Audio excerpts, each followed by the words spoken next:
Ladies and gentlemen, I'm Patty Limerick, and I'll be speaking just for a moment or two more about this event. Right now, my only role is a joyous role, which is to introduce Faith Spotted Eagle, who will begin our conference with a blessing. So could you rise, please? Ohami takuyapi, yupia kit yushke, de hihaniki, napechius papi. This morning I shake your hands with a joyous feeling. I feel like this is kind of a traveling dream. We all have been on our own dreams, and we brought them together in memory of a huge dream that we get to be part of today. So we want to send out good prayers for that, for your relatives, my little grandchildren, big grandchildren, in between grandchildren. And I know they're going to hear this prayer or feel this prayer, and your families, and to pray for the Inamaka. I'm going to do it in my language. So I want you to send good feelings towards our earth, because she obviously is in trouble and is currently being assaulted. So we're always vigilant about that. That's been the major part of my life. And to also pray for the future that Dekshi, Vine, brought forward from all the ancestors in the family, the Tioshpaya, the Tiwahe, the Tiata, the Iokea, that taught him and passed those things on, so that we could share. I remember when they asked me to write a remembrance of him, I said that he wrote all the things that we were thinking about, but we couldn't get down on paper. And more, obviously more. So I want you to close your eyes as I send out this prayer to him and his exciting spirit journey, all the relatives from the Deloria family and all of your families, because you're here because you're connected. So close your eyes and we'll take that little bit of time. Ohami takyapi, de ake ampetu duto wanji ed unkina jipi. De hechunk umpiki, de ehana wichasha ohitika wanji daku ota nina ota owa. Dekshi mitawaki ka oyate titaku ya tawaki hena wanagi makocha dukted wikchekche yupiakid.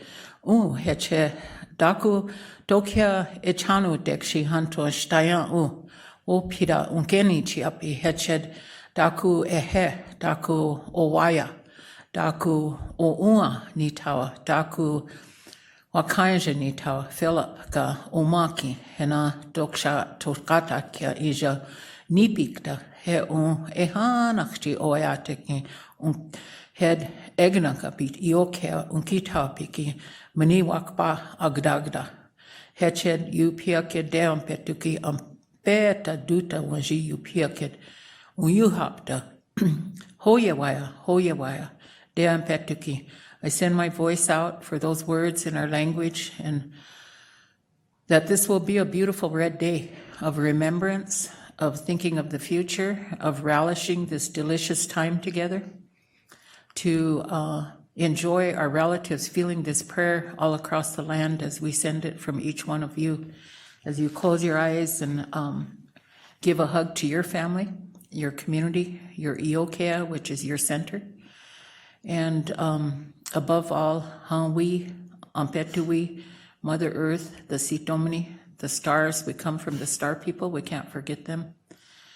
And accept our humble way. We may yushnashna, we may stumble along the way, but just kind of nudge us back on the road and give thanks, special thanks for the people who took care of the Iokea, the center here for Dekshi, that are putting this on today, so that we could come together and be sad but joyous at the same time, and excited about what we can take further for what he left for us in the center, the Iokea.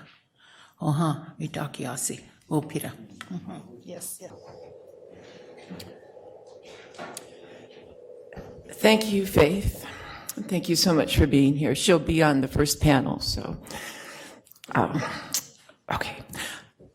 I'm going to start with thank yous to the Center of the American West staff. I want to begin there because they keep me from just having fine ideas that don't go anywhere to having ideas that happen. So I'm so grateful to the staff of the Center of the American West, and also really grateful to the staff of the law school that has been a great set of partners for us in this.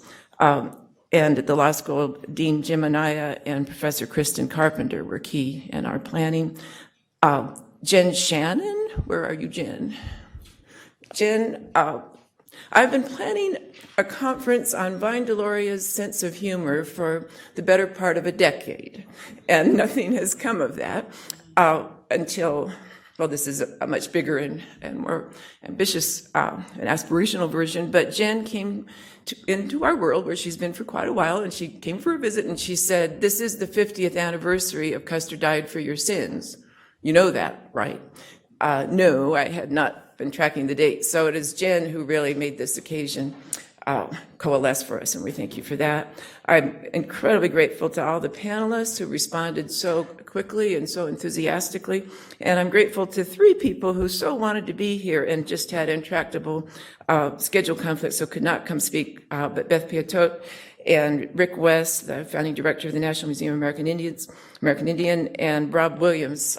Those 3, I think, wanted to be remembered as wishing they could be here. And they said, if we do more programs on Vine, they're here, they'll come. So we haven't lost them, in the least from our program. So Phil Deloria has, we'll get to that later in the day here, but we're really grateful that he's here with us and help guide this plan. And John Echohawk, who is on the board of the Senate of the American West, and who was my first friend in Boulder.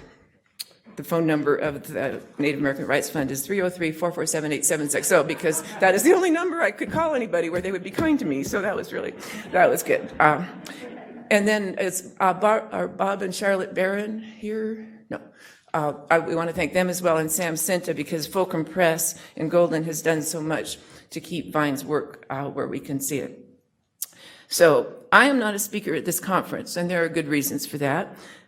But I will not conceal the fact that I have a lot of memories of being in Vine's company, and on some occasion I would like to tell those stories, maybe the reception. If anyone has a kind streak in their character, they'll ask me for 1 or 2 of those stories then. My first chance, I would like to tell the story of my first chance to meet Vine Deloria at Sun Valley, and his complete lack of enthusiasm and interest when I told him how excited I was to meet him, since I used Custer Died for Your Sins in my classes at Harvard, a statement I made without realizing how little enthusiasm he had for the Ivy League. So, not a good starting line. I would love to talk about the lively project he got us all engaged in writing comically about the history of white men's hats in the American West. I would like to tell about the importance of watching the film Junior Bonner, and still to come for me, and possibly for you too. How many have seen Junior Bonner? Oddly enough, Vine's daughter-in-law has watched that several times. My late husband, Jeff Limerick, and Vine spent some quality time in the basement watching that thing, which I, for some reason, thought was, I guess it was literally beneath me. It was in the basement, but I have now made up for that, and I'm working on Wrestler's Rhapsody. I'll get there soon. So, how many people in the room share my dilemma? You have stories and observations of Vine Deloria Jr. that you would like to share with everyone. How many of you are in that pickle with me? Okay, so deal with it is the lesson for us. And that gets me to the one dilemma we have today. We have too little time to hear too many great guest speakers. The moderators have a rough job to keep, because we have to stay on schedule. We cannot shorten the time for the people scheduled for later. So those of us who would like to tell our stories have to take our inspiration for self-management today directly from a story that Vine told me. So he was at the Sun Valley Conference on the American West, another one, the one where I met him, and he realized he'd been assigned to a panel on women in Western films. So he went and sat down at the panel. He realized that he actually didn't know very much about women in Western films, that he remembered Ma Kettle quite vividly from the Pa and Ma Kettle, but that really wasn't sufficient for a full speech. And then he was a little unsure what happened next. He looked and saw that, in fact, the panel on women in Western films were all men. He thought, there's my opportunity. So he said it was wrong for him to be on a panel with all men talking about this important subject, and he had noticed in the audience there was a woman who knew quite a bit about this subject, so he really found it intolerable for him to be sitting up in front, so he would yield his seat to the woman in the audience, who came up and spoke knowledgeably about women in Western film and got him out of that pickle. So that is an inspirational story, and that's what Well, I will be in my seat soon and in the audience, and you'll soon hear an amazing lineup of speakers with crucially important testimony on the long-lasting impact of Vine Deloria Jr. and his 1969 book, Custer Died for Your Sins. Those of you who were really wanting to record comments and stories, we have an abundant supply of index cards that will be passed around from time to time, so please use those cards to signal me and the other conference organizers that we have we want to know what you would have said if we had a more expansive unit of time. So make sure you use the cards for that. So my horoscope today said, stay focused on what's important, which is not always my strong suit in life. So I just have three comments about, very brief, that Vine Deloria and Custer Died for Your Sins offered us a premier example of ways that we can reckon with a very troubled past without a twinge of fatalism or resignation or despair. That is a model we very much need to have on our minds in 2019. Second, that I omitted from the draft of our agenda, and it kind of stuck. We have a list of Vine Deloria Jr.'s roles, that's our agenda, but we left out theologian, though that is an extremely important and essential way of thinking about his vision and his view of human life on the planet. After all, that title, Custer Died for Your Sins, that is a phrase that echoes with a few things in Protestant theology, among other places. Custer is rarely compared to Christ, it's true, but in character or other way. Sorry, I'm not going there anymore, but backing off. So, but it certainly does require us to realize that he was thinking in these deeper terms all the time. Why did we not think of that when we put this together? Because I think as human beings, we rarely think of theologians as people with wild and robust senses of humor. That's not Niebuhr? No, I don't think so. It doesn't come to mind. So I think we recognize that for Vine Deloria Jr., a sense of humor was rarely, if ever, out of the picture, and so we separated him from the other theologians. Don't miss Chapter 7, and Custer Died for Your Sins, on Indian humor. That is absolutely essential. And then I want to just end with the recognition of the continued importance of carrying on the mission that he took up in Custer Died for Your Sins. This is just a few words from the introduction he wrote for a reissue of the book in 1987. The Indian task of keeping an informed public available to assist the tribes in their efforts to survive is never ending. And so the central message of this book, that Indians are alive, have certain dreams of their own, and are being overrun by the ignorance and the mistaken, misdirected efforts of those who would help them, that message can never be repeated too often. Every generation of Indians will have to assume this burden, and many additional books will have to be written correcting misconceptions and calling attitudes to account. I hope that this book can continue to make its contribution to the task of keeping American Indians before the American public and on the American domestic agenda. So now it is my great pleasure to introduce my partner and collaborator in this, Dean James Anaya. Good morning, everybody. Thank you, Patty. I'll be able to share thoughts with you later on as part of one of the panels, so I'll be very brief. It's a real pleasure for the law school to be able to partner with the Center for the American West to hold this great event. Vine Deloria was, in fact, a graduate, or is a graduate of this law school, one of our most distinguished graduates. So on that score alone, we're very proud to be hosting this event. But of course, we're so glad to be welcoming distinguished folks from all over the country, and some from outside the country.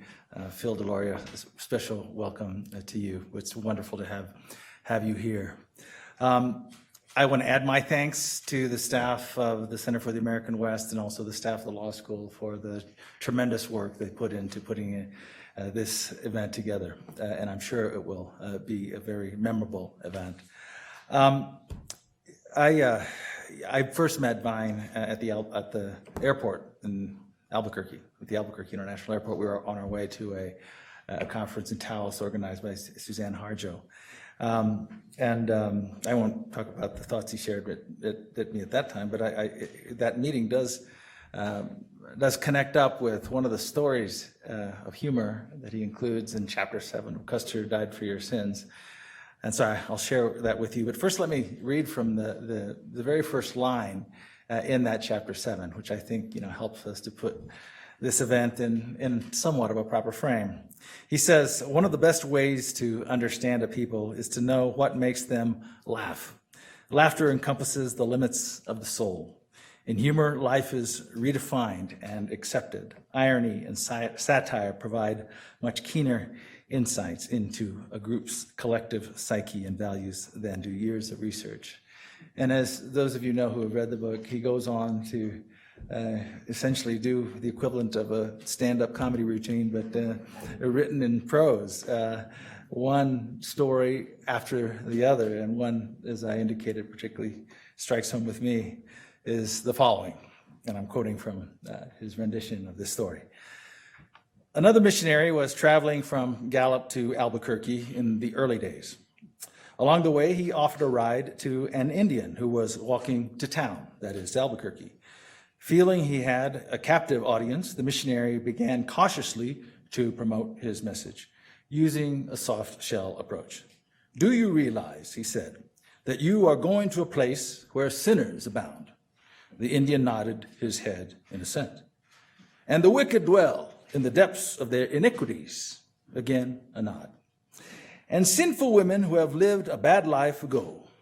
A smile and another nod. "And no one who lives a good life goes there." A possible conversion, thought the missionary. And so he pulled out his punchline. "And do you know what we call that place?" The Indian turned, looked the missionary in the eye and said, "Albuquerque?" So again, welcome everybody. And for those of you who've spent time in Albuquerque, maybe that has particular meaning. Welcome everybody, and I'd like to call up the first panel.